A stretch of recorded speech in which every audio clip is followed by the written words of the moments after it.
My husband wants to utilize this space, so DIY it is. So I'll show you how we change it to this.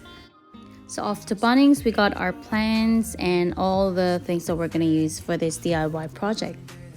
We just had to make the space a little bit bigger so the lounge can fit in it with the plants. We just used the bamboo screen fence from Bunnings, and then we covered the soil with some geomat before we put the synthetic turf. And yeah, that's how easy it is.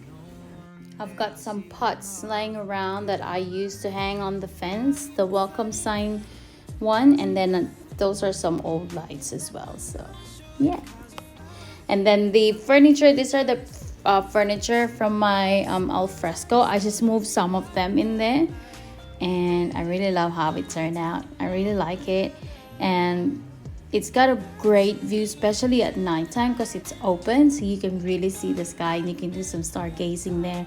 And I wanted to add some fire pit here because it's getting really cold, and it's a nice addition to it at nighttime.